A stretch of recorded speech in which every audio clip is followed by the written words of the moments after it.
Hey everyone, it's Jeannie here, and today I am so glad to be joined by the filmmaker behind the blockbuster hit I Can Only Imagine, with so many other incredible films, Andy Erwin, or Andrew. I don't know, are we cool, Andy? You call me Andy. We're friends. We're good. One half of the brother duo, the Erwin brothers. You guys are awesome. You're making just content that is the salt of the earth right now, and we need it. Thank you so much for chatting with me.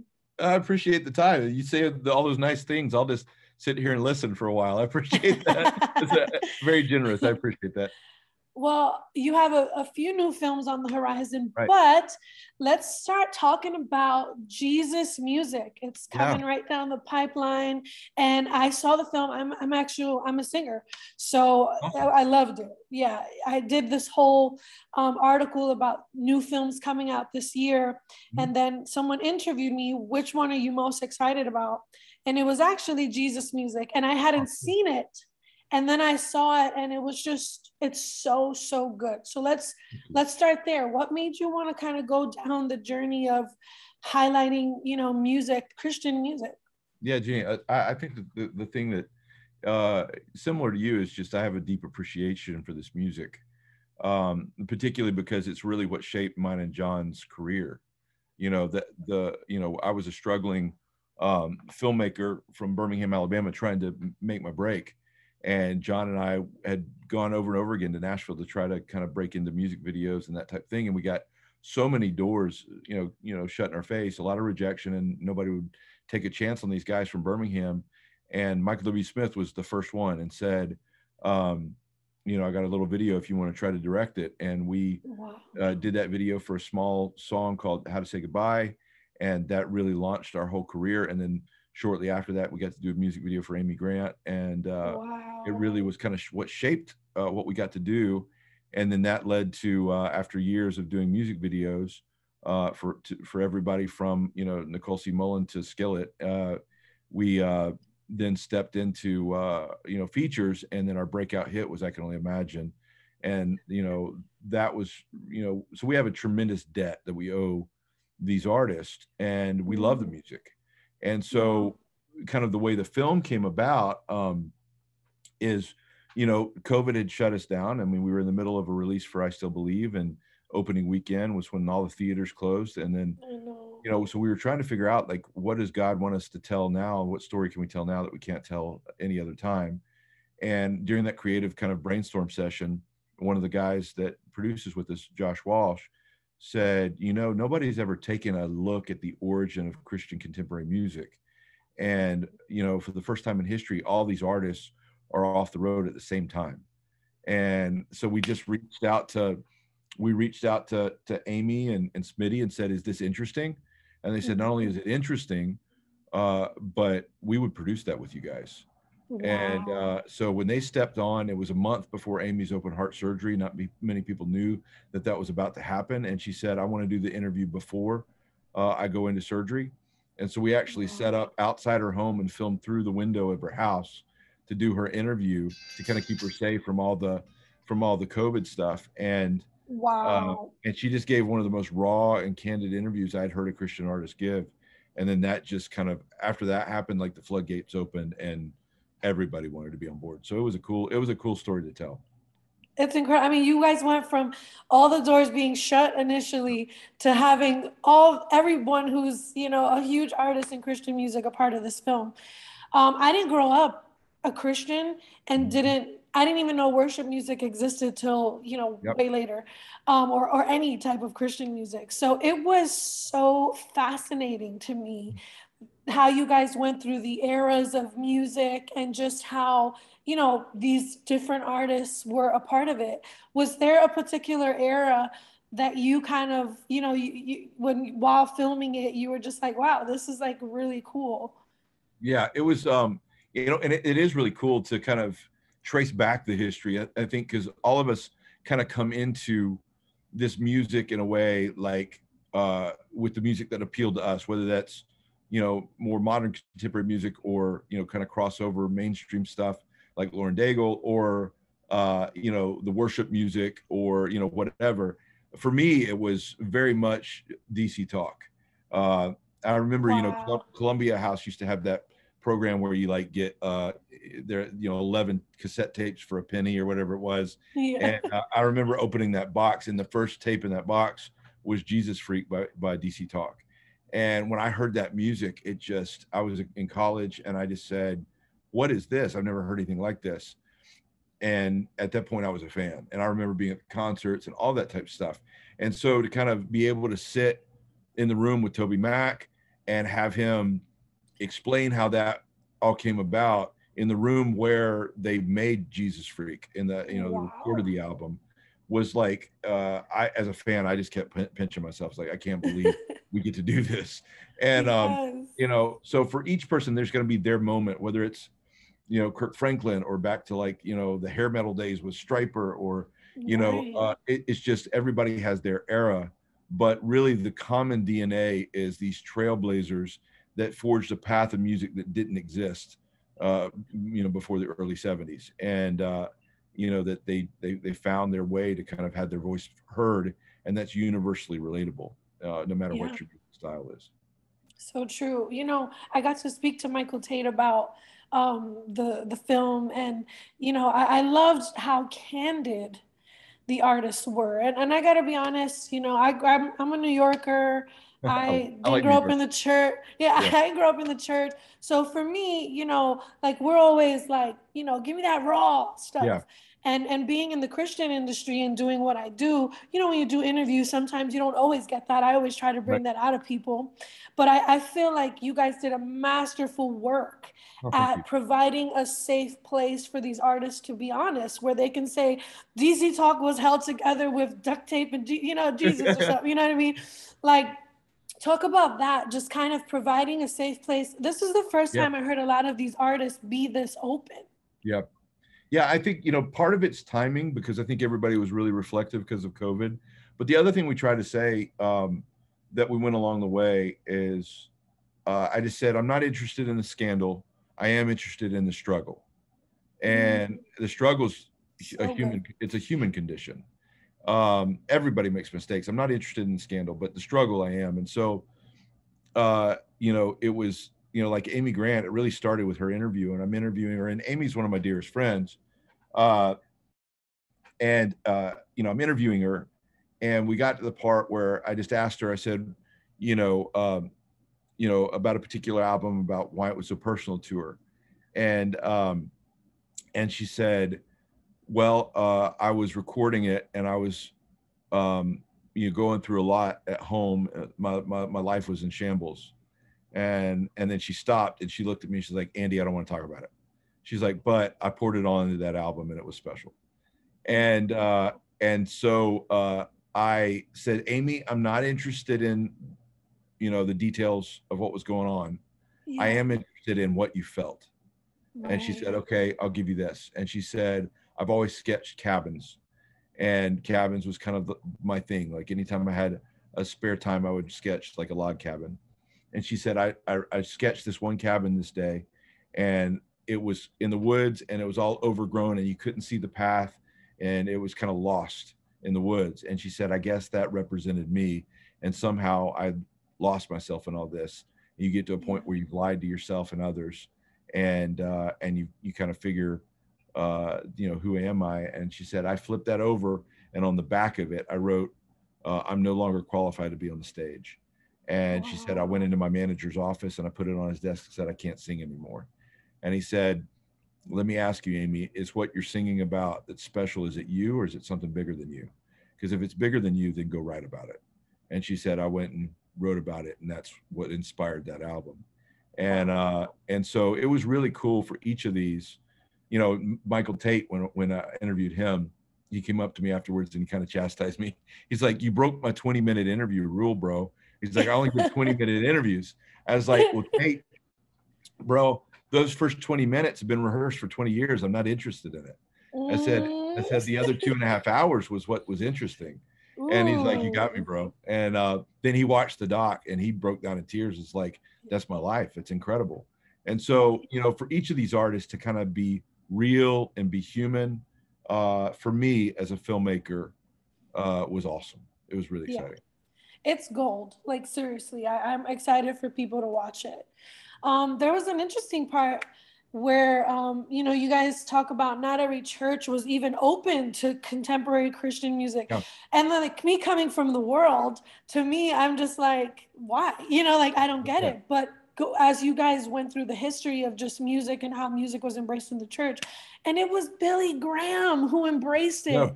who would have I'm guessed? like, Billy Graham is like the one of the most incredible Yep. trailblazers in media, like Yep. with movies and Yep. music. Talk a little bit about that. Like Billy Graham was the one who embraced it, and Yeah. then now we have what we have. Yeah. It was exciting to figure that out, because as we explored it, a lot of times the church is just afraid of anything's new. It's not necessarily rooted in anything but just kind of fear of new. And there were different pastors along the way that really railed on it. And we go into some of those storylines, like with Striper, of some of the just the personal Yeah, that was betrayals heartbreaking. that they felt, and it was really heartbreaking. But then on the other side, to kind of discover that Billy Graham, not once but twice, stood out on a limb and said, no, this music has value.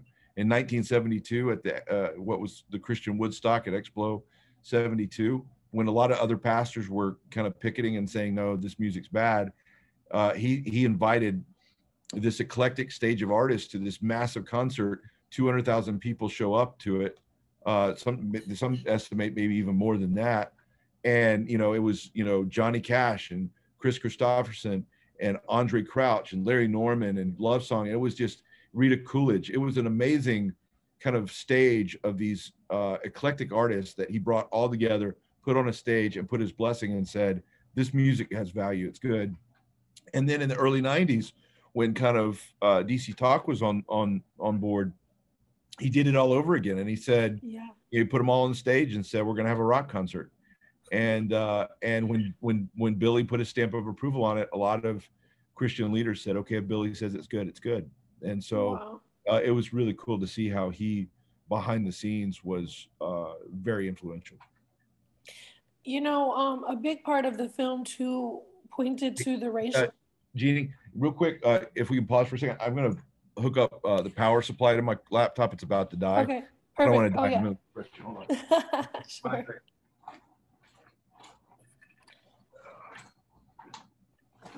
We've been going nonstop with interviews, and so I haven't been able to stop to plug it in. All right, Oh my god. there we go. Hmm. All right.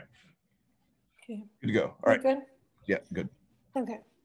A big part of the film too, you guys address the kind of racial divide that there is in Christian Yeah. music, which, so, again, it's like coming from the outside in and then discovering music and then realizing that there is, gospel music is more the Black gospel, Yep. Christian contemporary music more is like the white. I was joking with Michael Tate, and Yeah. he said, I'm the honorary Negro, his own words. I said, oh my That's gosh, very you are Tate too based. much. I love it. But it was sad to see, but it's Yeah. a reality that we do have. Right. Can you kind of talk about exploring that in the film, just the Yeah. racial divide in the genres? Yeah, that was really important to John and me.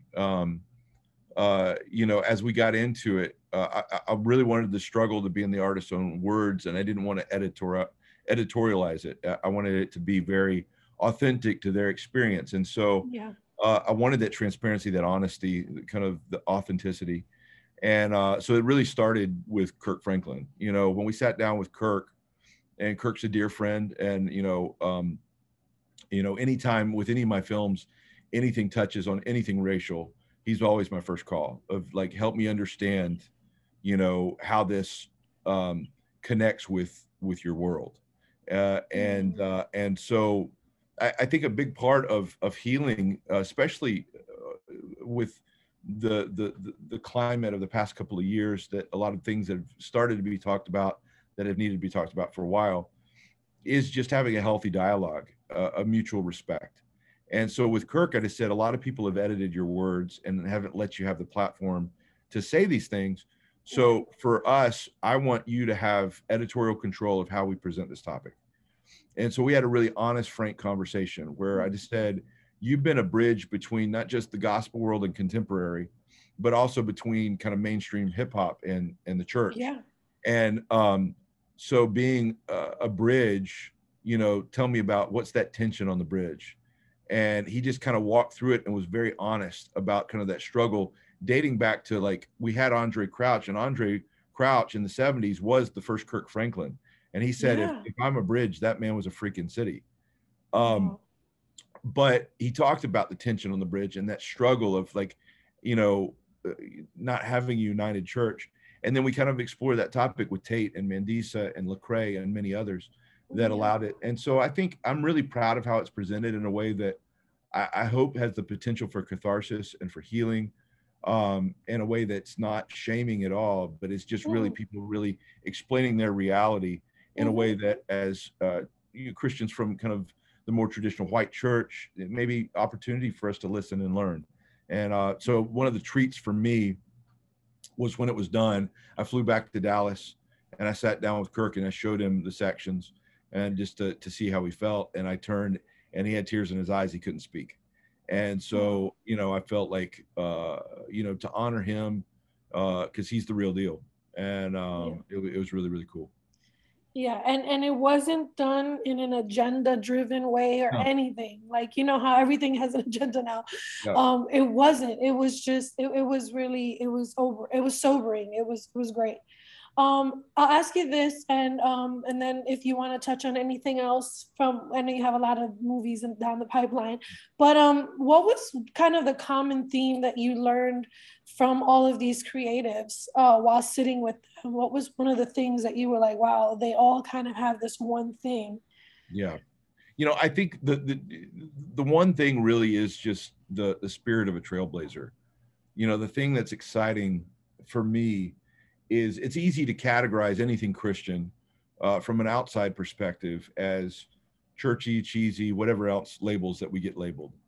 But when you look at it from an honest face value, especially when it comes to music, uh, I think there's something universally relatable and kind of rebellious and romantic in a way for the spirit of a trailblazer. Somebody that Yeah. says, there's nothing else out there that looks like me, and I'm going to step out into this world and say, I'm going to create something that resonates with who I am. And Mm. I think that's universally relatable. And so to see that spirit of a trailblazer and that rebel, and the cool thing was, is to sit down with these artists when we got finished and have them watch the doc and all of a sudden compare their story with all these other stories. And they're like, holy cow, I thought I was the only one. And they Right. recognize the trailblazer that is in a, you know, a Larry Norman, or is in a, you know, Amy Grant, or is in a Kirk Franklin, or now is in a Lauren Daigle, or a For King and Country, or Lecrae. You know, I think that that's the thing that transcends 5 decades of music, Mm. and so it was really cool to find that kind of that DNA that exists in each one of them, that I think is something to be applauded. Yeah, and I think that's why I loved it so much because it resonated with the rebel in me, the I, trailblazer in I me. agree. I agree. I I love it. love it. So, can you talk about anything else that you guys got coming? I know there's American Underdog, and Yeah. that you got a bunch of stuff. So, Yeah. if you want to share or touch, or we can Yeah. always you know. Yeah. It's been a it kind of went from the world being put on hold to all of a sudden it getting put in triple time. And I'm sure you can Wow. relate. It's been nonstop Yeah. lately, but it's a good thing. God is opening doors in film that I never thought was possible, that John and I and Kevin, our producing partner, have only dreamed of. And so not only do we have the Jesus music coming out October 1st, but we have a football movie called American Underdog. It's the story of Kurt Warner, that a lot of people know from, you know, his supermarket to Super Bowl kind of ascent. But it's really just this story of a man fighting for his family with his wife. He married a single mom, Brenda, and she had 2 kids, one of which was special needs, who's blind. And he fell in love with his family, and it was those people that put the heart of the champion in him. And so that story turned out fantastic, an incredible cast. Lionsgate really supported it. So Yeah. Zachary Levi from the Shazam movies is playing Kurt, and then we have Anna Paquin plays Brenda, and then Dennis Quaid plays Dick Vermeil. And so incredible cast. And it turned out, we were so excited about how it turned out, so much so that Lionsgate gave us a Christmas Day release, which has never happened for anything involving faith. So it's incredible. So that's coming along soon. Trailer's coming out really soon. So I'm really excited about that. And then we have another film called The Unbreakable Boy that comes out in March that our good friend John Gunn, that directed Case for Christ, he directed, and it was fantastic story, feel good story, very similar to a movie like Wonder, about this family that just learns so much from their special needs son that has a rare condition that makes his bones brittle, and also has autism. And so it was really incredible to do that story. It's a feel good movie. Audiences have loved the test screenings of that as well. So really excited about what the future looks like with Lionsgate and Kingdom. So we just want to keep doing products that really connect with the family, really connect with faith. And it's been exciting to see the doors that God's opened.